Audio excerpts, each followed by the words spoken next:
Чын-чынына келгенде бул Жалал Абад шаарын Манас шаары кылып кайрадан атын кайрадан коюу менин идеям деп айтсам да болот да. Менин дагы идеям болду. Жана элибиздин ошо суроолору болду да.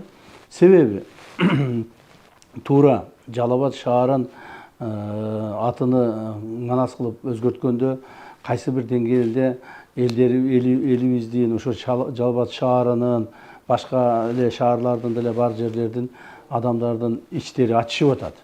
Чын айтканда менин деле ичим ачышып атат.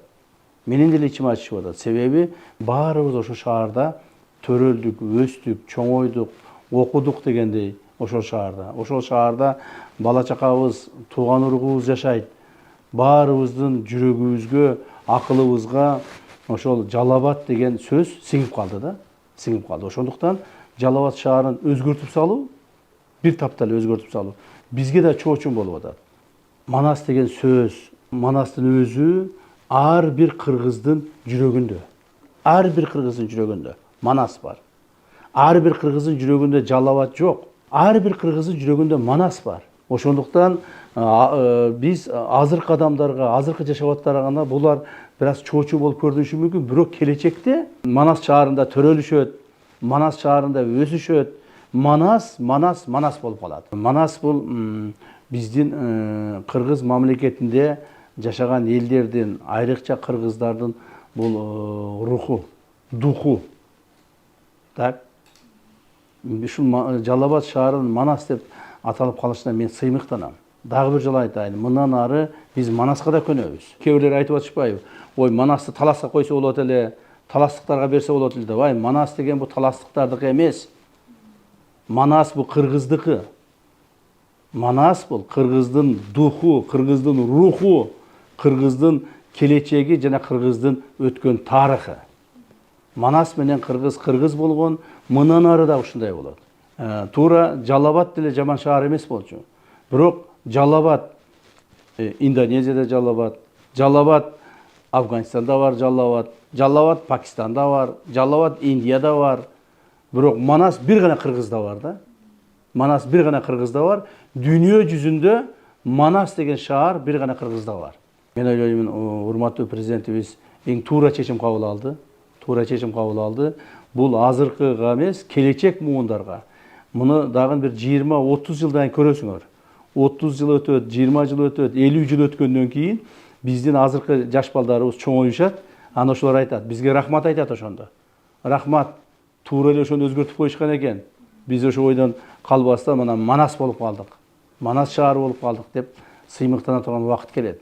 Бирок аны үчүн кичине убакыт керек, бир аз жылдар өтүш керек. Манас шаарын борбор кылуу боюнча азыркы күндө эч кандай ой жок андай. Мен мына ачык айтып коеюн, эч кандай жетекчилердин оюнда же болбосо башка бир саясатчылардын оюнда андай нерсе жок. Андай нерсе жок. Бирок Манас шаары кыргыз мамлекетинин борбору деп аталып калса, бул сонун эле болмок. Сонун эле болмок. Бирок азырынча андай маселе коюлган жок эч жерде, андай маселе көтөрүлгөн жок. Эгерде андай маселе көтөрүлүп калып, же ошондой маселе боло турган болсо, аны эл чечиш керек. Борбордун атын өзгөртүүгө же борборду которууну элибиз чечиш керек. Аны бир саясатчылар же кайсыл бир жетекчилер, кайсыл бир топ чечпеш керек.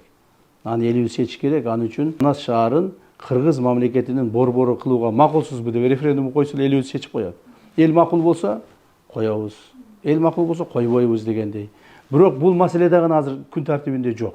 Жалал Абад шаары бул биздин мамлекеттин түштүк жергесиндеги Оштон кийинки эле чоң шаар. Республикабызда 3-чү чоң шаар. Так. Ал эми ал жерде эмне үчүн ушундай тез өнүгүп атат, тез ушундай жумуштар болуп атат? Себеби ошол жердеги биздин иштеген мэрияны деп коеюн. Мэрияда иштегендер, губернатор болуп иштегендер, ошолордун иштеринин жакшылыгы да. Аларга канчалык идеяларды айтсаң, же канчалык сунуштарды берсең, алар тез-тез аткарып турат да. Например, башка бир региондорго бир идея берсең, башка бир шаарларга, акимдерге, губернаторлорго айтсаң, алар ошол идеяны же болбосо эсинен чыгарып коюшат, же аткарышпайт, же чала аткарышат. Ал эми Жалал Абадка болсо, Жалал Абад шаарына Мына давайте ипотеканы үйлөрүн курайлы дедик эле. Жалал Абад шаарынын мэри, губернатору чуркап, тытынып жүрүшүп, жерлерди таап беришет. Ошого тез ошол жумуштарды аткарышат. Бардыгы ушу кыргыз мамлекетинин ичинде Жалал Абад шаарында ала турган болот. Ошондуктан Жалал Абад шаарынын өнүгүшү бул бир эле Жалал Абад шаардыктар үчүн керек эмес. Бул бүт мамлекетибиздин ар бир жараны үчүн керек. Ошондой өнүгүү башка шаарларда да болуп атат. Болот. Бирок ал жакта темп мындай бир аз басаңыраак да. Инициатива жок. Мындай жергиликтүү бийлик органдарында иштеген адамдардын инициативасы жок. Чуркап иштешпейт. Же болбосо аларга анын кереги жок. Четтеп тура беришет, жоопкерчиликтен качышат. А Жалал Абад шаарында күндө жаңы идея, жаңы проекттер, жаңы ишканалар, ошонун бардыгын жергиликтүү бийлик органдарынын жетекчилери өздөрүнүн желкесине салып, мойнуна салып алып тартып кетип атышат. 2020 жыл октябрда мына 5 жыл болот, билесиз, Урматов Садыр Кожоевичтин командасынын бийликке келгенден бери. Ошондон бери Жалал Абад шаарында бир дагы мэр алмаша элек. Бир мэр коюлган октябрь 2020 жылы. Бүгүнкү күнгө чейин иштеп атат. Мына ушундай болуш керек. Иштеш керек. Болгону Жалал Абад облусунда бир гана губернатор алмашты. Бир эле жолу алмашты. Башка облустарда бүгүнкү күндө 4төн 5тен алмашкан жерлер бар. Так. Шаарларда болсо 5-6 мэрлер алмашып кеткен жерлер бар. То есть ошондуктан шаар өнүгүп атат. Ошондуктан мамлекетибизде стабилдүүлүк керек. Урматтуу президентибиздин тапшырмасы менен мамлекетибиздин бүт булуң бурчтарында, ар бир райондорунда, шаарларында ошолордун жашоо турмушун көрүп, эмне керек, биринчи зарыл болгон эмне маселелерди чечиш керек, ошолорду карап, жерлерди чечкенге аракет кылып атабыз. Мен өзүм ошого чуркап жүрөмүн. Мен дагы бир жолу айтамын, Жалал Абад шаарынын өнүгүүсү башка шаарларга да жайылыш керек да. Башка шаарларыбыз да ушундай болгонго аракет кылыш керек. Мамлекетибиздеги эң чоң филармония Жалал Абад шаарында курулуп атат. Мамлекетибиздеги эң чоң кардиологик центр Жалал Абад шаарында курулуп атат. Мамлекетибиздеги президентибиздин атындагы президент мектеби ошол курулуп атат Жалал Абад шаарында.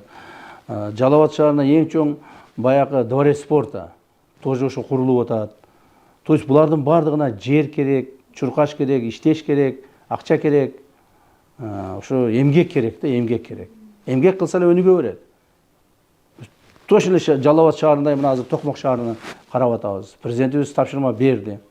Мына Бишкек, Ош, Жалал Абад, эми Токмокко көңүл буруу.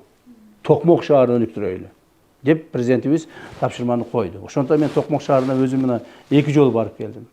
Бир нече объектилерди куруу боюнча тапшырмаларды бердик. Президенттин өнүктүрүү фонду бар.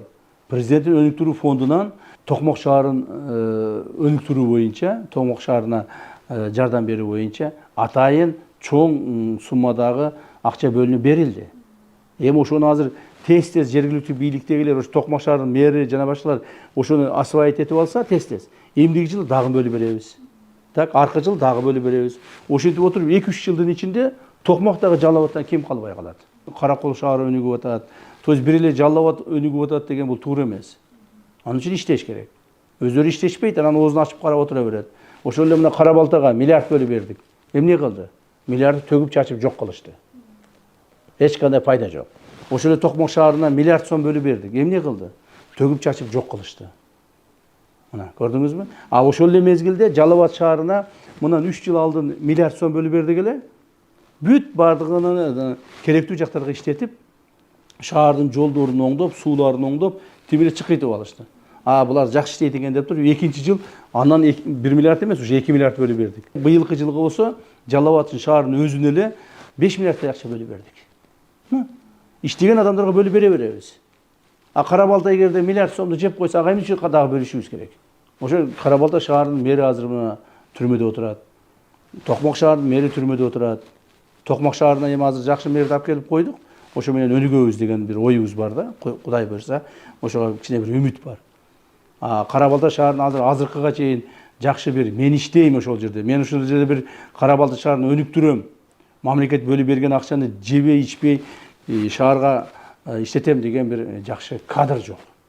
Кадр жок болуп атат. Ошондуктан мен ойлоймун, Жалал Абад шаарынын өнүгүүсү башка шаарларга, башка райондорго, башка облустарга ошол үлгү болуш керек деп эсептейм да. Биз ага ичибиз таарыбаш керек. Муну кайра үлгү катары карашыбыз керек.